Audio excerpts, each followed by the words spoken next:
Hello साथियों, good evening. मैं संध्या मिश्रा एक बार फिर से आपका स्वागत करती हूँ यूट्यूब चैनल सुपथिक।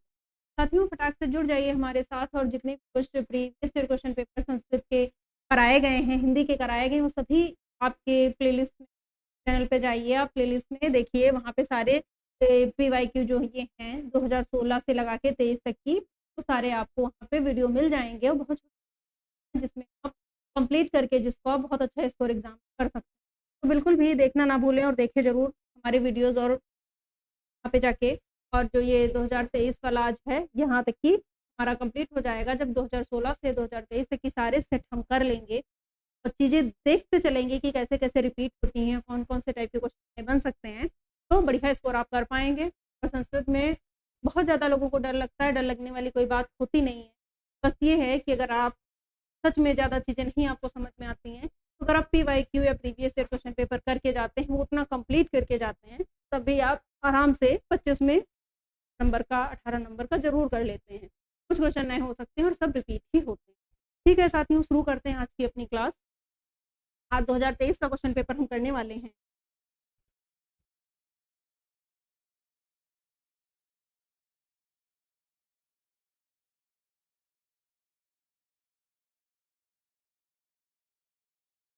देखते हैं तो क्वेश्चन नंबर फर्स्ट क्या कह रहा है? तो क्या है, ये संयुक्त रूप है किसका? ये अब देखो, अब ये हिंदी में भी क्वेश्चन बन सकता है, संस्कृत में भी बन सकता है, कहीं भी आए, दोनों में भी पूछा गया है। इच्छा का किससे मिलकर बना है संयुक्त रूप, किसका संयुक्त रूप है, या जा, या कुछ भी पूछ ले तो आपको पता, त्रंग या कुछ भी पूछ ले आपको पता होना चाहिए। तो ये जा में हलंत और या इससे मिलकर बना होता है। अगला कह रहा है प्रियंग शब्द बोधक है। प्रियंग का क्या मतलब होता है? इसका मतलब होता है बाजरा। आगे बढ़ते हैं। नद्य शब्द रूप है। जो नद्य है, ये चतुर्थ विभक्ति एक वचन में आता है। जब आप नदी के रूप याद करेंगे तो आपको समझ में आ जाएगा, लेकिन नद्य अगर पूछा गया है तो आप अगर प्रीवियस ईयर कर लेते हैं तभी कोई दिक्कत नहीं। पूरा अगर आप नहीं पाते हैं, याद कर लें तब तो बहुत ही बढ़िया है। पठान धातु रूप है। अब ये पठ धातु का है, सीधे सीधे पता चल रहा है कि पठ धातु है। यहाँ पे गम कब होता है? जब गच्छति गच्छता गच्छन्ति तब गम होता है। वदति वदता वदन्ति तो वद होता है। आगे देखते हैं। अशुद्ध वाक्य है, ये दिए गए हैं, तो कौन सा अशुद्ध वाक्य है ये हमें देखना है। ये चीजें बहुत क्लियर तभी हो पाती हैं जब आपको रूप वगैरह थोड़ा बहुत लकार वगैरह पता हो। जैसे अहम पठान सही है, मोहना गच्छत ये भी सही, मोहन सिंगुलर सब्जेक्ट एक वचन है, गच्छति होगा क्योंकि गच्छति गच्छता गच्छन्ति होता है, तो यहाँ पे गच्छति होगा। अहम फलम आने ये भी सही है। मम सह रमेशा गच्छति पूछा है, यही वाला शुद्ध, मम सह नहीं होगा। अधोलिखित का संस्कृत लिखिए। कि ये हिंदी दे दिया गया है, का संस्कृत हमें सरसों का क्या होता है?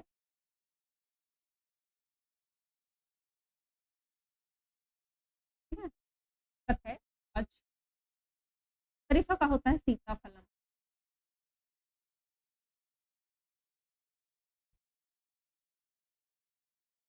कटहल का क्या होता है?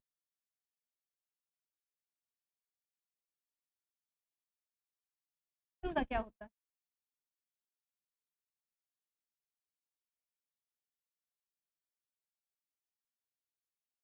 ठीक है, ये आपको याद रखना है, जैसे रिपीट होने के चांस। देखते हैं सीताफलम।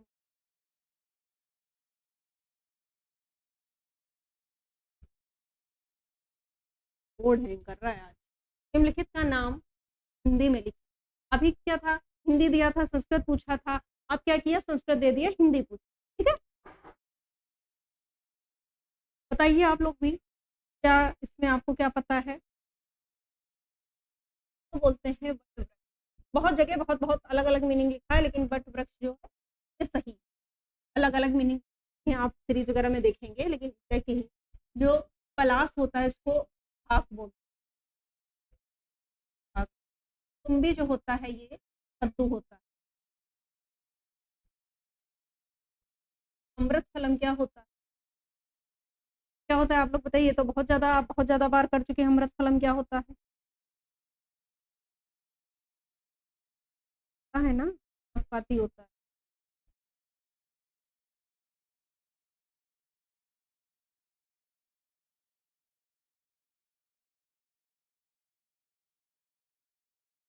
उसे तो लौकी भी बोलते हैं, लेकिन कद्दू ही आप लिखिए। लौकी तो क्यों बोलते हैं?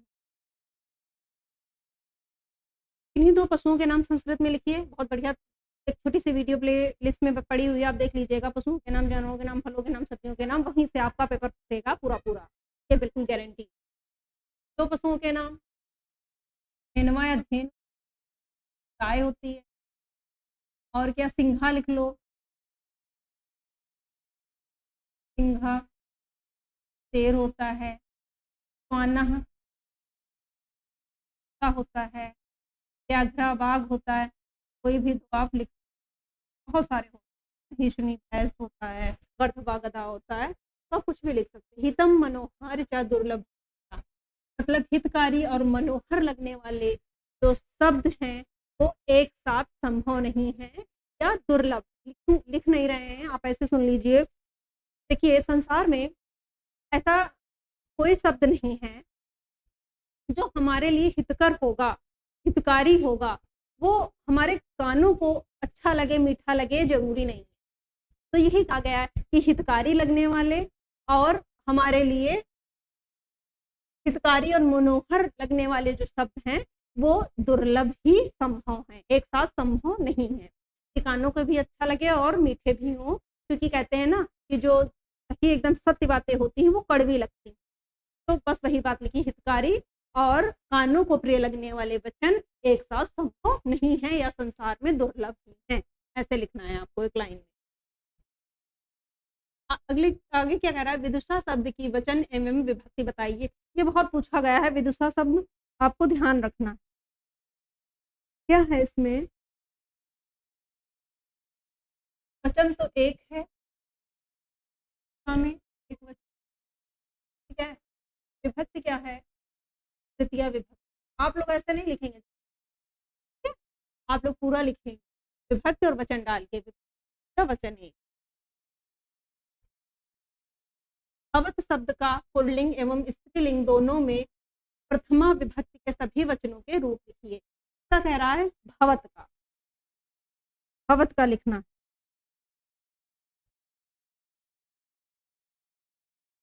होता है भवान,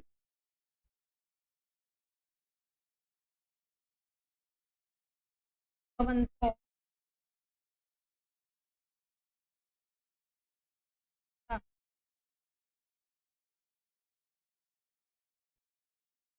क्या होता है साथियों? भवान, भवंतो, भवंता। ये किसका है? ये पुल्लिंग है।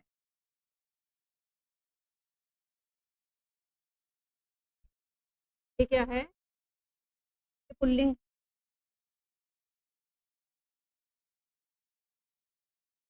ठीक है। ये एक वचन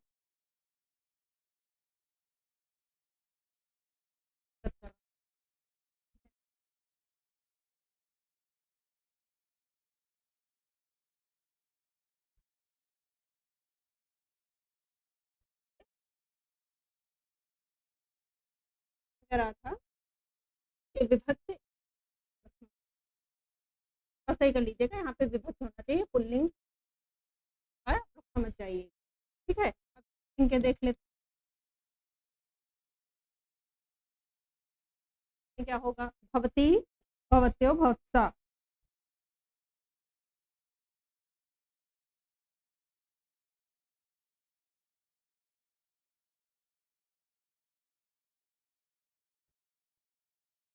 भवत्सा, ठीक है। याद कर लीजिएगा आप लोग, भवती, भवत्यो, भवत्सा, एक वचन, द्विवचन, बहुवचन। आगे बढ़ते हैं, लघु उत्तरीय प्रश्न देखते हैं। 5 से 15 तक की गिनती संस्कृत में लिखिए। 5 तक की तो आप 5 से 15 तक लिखिए। तो आप यहाँ से शुरू करेंगे पंच, षट, सप्त, अष्ट, नव, 10, एकादश, द्वादश, त्रयोदश, चतुर्दश, पंच, 10। तो आप यहाँ तक लिखेंगे, याद होनी चाहिए 20 तक की गिनती, आपको कुछ भी पूछ सकता है। संस्कृत के महेश्वर सूत्रों को लिखिए। हालांकि ये जो दे दिया गया कुछ भरोसा नहीं रहता है पेपर बनाने वाले का। फर्स्ट सेमेस्टर और थर्ड सेमेस्टर में जो है संस्कृत है, और फर्स्ट सेमेस्टर में जो है महेश्वर सूत्र नहीं है, सिलेबस में ही नहीं है। क्यों दे दिया पता नहीं। थर्ड सेमेस्टर का पेपर फर्स्ट सेमेस्टर का पेपर साथ में बनाया गया हो तो इधर उधर चीजें। हालांकि थर्ड सेमेस्टर में ये सिलेबस में है महेश्वर सूत्र, ठीक है। और हमारे अभी जो सिलेबस में ये नहीं है, लेकिन आ गया है तो हमें याद करना है। साथियों याद कर लीजिएगा, ये जो है 14 होते हैं। अ, इ, उ, ऋ, ए, ओ, ऐ, ओ, छ, वरट, रण, जम, गणम, नम, अब, क, ड, दश, जब, गण, दस, अफ, चठत, चटत, ये बहुत याद रखिएगा। अपय, सख, सर, फल। तो ये आपको याद करने हैं क्या तरीके से। संस्कृत भाषा के महत्व पर 5 वाक्य लिखिए। वो आप कोई भी लिख सकते हैं, जो इसमें लिखे गए हैं वो बहुत ज़्यादा बड़े-बड़े हैं। ये हटवाना था मुझे लेकिन कुछ ध्यान नहीं रहा। अभी जब फिर से एक बार रिवीजन होगा आपका, वहाँ पे ईज़ी आपको 5 प्रोवाइड करवा दिए जाएंगे इसके माध्यम से, कि आप लोग नहीं लिखेंगे, बहुत टफ है कि जैसे कुछ भी लिख देंगे। चलो देख लेते हैं इन्होंने क्या लिखा। सर्व समेताशा भाषा नाम ये जननी। हाँ, ये ईज़ी है, आप याद कर सकते हैं कि सभी भाषाओं की जननी संस्कृत भाषा है। क्या कह रहा है, संस्कृत भाषा विश्व से सर्वासु भाषासु प्राचीनतम। आप सीधे लिखेंगे संस्कृत भाषा प्राचीनतम भाषा अस्ति। आप अगर ये नहीं लिख सकते हैं तो आप इसको स्किप कर सकते हैं। संस्कृत भाषा विश्व से लिख सकते हैं, इतना विश्व से प्राचीनतम भाषा अस्ति, ये भी दूसरा पॉइंट इजी हो जाएगा। फिर क्या कह रहा है, संस्कृत भाषा भारतस्य प्राणभूता भाषा अस्ति। जो संस्कृत भाषा है भारत की प्राणभूत भाषा है, बहुत महत्वपूर्ण भाषा है, इसको बोलेंगे, ठीक है। राष्ट्रस्य ऐक्य च साधमत भाषा अस्ति। अरे ये आप नहीं लिखेंगे, आप बस इतना लिखेंगे संस्कृत भाषा भारत से अस्ति, ठीक है। प्राणभूता भाषा अस्ति मतलब बहुत ही महत्वपूर्ण भाषा है। तथा क्या कह रहा है, संस्कृत भाषा सर्वे जनानाम आर्याणाम सुलभा शोभना गरिमामयी क्या संस्कृत भाषा वाणी। आप सीधे इतना लिखेंगे संस्कृत भाषा सर्वे जनानाम आर्याणाम सुलभा शोभना भाषा, ठीक है। ये इतना इतना है, आप स्किप कर दीजिए जो बचा। फिर अगला क्या कह रहा है, संस्कृत भाषा संरक्षणार्थ वयम संस्कृत पठनम प्रचुरम अश्वमा करणीय। अरे इतना कठिन आप नहीं याद कर पाएंगे, आपको छोटे संस्कृत भाषाया अति प्राचीनतम भाषा अस्ति, संस्कृत भाषाया वेद पुराण से भाषा अस्ति। तो आप ऐसे करके 5 छोटे छोटे पॉइंट लिखेंगे और सारी चीजें इतनी लंबी लंबी नहीं लिखेंगे। संस्कृत शिक्षण की प्रमुख विधियां कौन कौन सी है, आगमन विधि है, निकात्मक विधि है, प्रश्नोत्तर विधि, करके सीखना, शोधित, ये सारी विधियां दी गई हैं। और आप जिसे पूछता संस्कृत की प्रमुख शिक्षण विधियों का उल्लेख कीजिए, लॉन्ग में पूछता तो कोई 3-4 हेडिंग डाल के उनके बारे में आप लिख देते हैं तो आपको फुल मार्क्स मिल जाते हैं। अनुकरण वाचन एवं सस्वर वाचन से आप क्या समझते हैं, अनुकरण करके जो सीखा जाए, वाचन किया जाए, सस्वर वाचन। तो अनुकरण वाचन कक्षा में शिक्षक के वाचन के उपरांत बच्चों द्वारा दोहराया अनुकरण करना का मतलब भी होता है किसी का बोल के सेम वैसा स्वर के साथ पढ़ते हुए अर्थ ग्रहण करना। सस्वर वाचन का मतलब होता है स्वर सहित पढ़ना और उसको समझना, इसे हम सस्वर वाचन। ये बहुत पूछा जाता है, इंपॉर्टेंट क्वेश्चन, याद कर लीजिएगा। संस्कृत भाषा में लिंग के भेद को सोधन समझाइए। तो कहीं पता है स्त्रीलिंग, पुल्लिंग और नपुंसक लिंग होता है।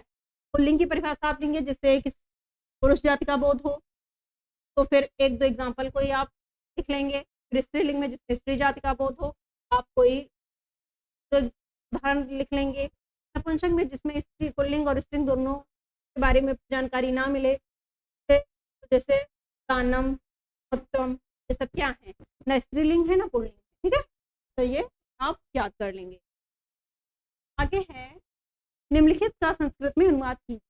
गणेश को लड्डू अच्छे लगते हैं, ये सेम रिपीट हुई है, इसके पिछले वाले सेट में भी आपने देखा होगा, इसमें किस रिपीट हुई है, सेम ही रिपीट, सेम ही क्वेश्चन आए हैं। गणेश को लड्डू अच्छे लगते हैं, गणेश को, ठीक, तो गणेशाय मोदका उच्यते, गुरु को नमस्कार करो, गुरवे नमः। राम पढ़ने के लिए काशी जाता है, तो रामः अध्ययनार्थ काशी गच्छति, कि राम जो है वो एक वचन है। श्याम पिता के साथ गया, ठीक है, गया मतलब ये क्या हो गया, अंग लकार मतलब पास्ट में चला गया, पास्ट हो गया, सिंपल पास्ट। श्यामा पित्रा सह अगच्छत, जब ये लंग हो गया, ये पास्ट हो गया, तो क्या बात करेंगे यहाँ पे, अगच्छत आ जाए, ठीक है, अगच्छत अगच्छत। तो ठीक है साथियों, 18 क्वेश्चन होते हैं और हमने कंप्लीट कर लिए।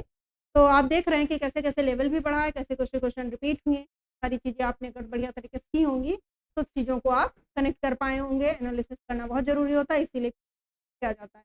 कोई भी एग्जाम हो उसका पैटर्न के लिए, उसमें बेहतर स्कोर करने के लिए हमें उसका PYQ और उसका एनालिसिस जरूर करना पड़ता है, वो कोई भी छोटा बड़ा कोई भी।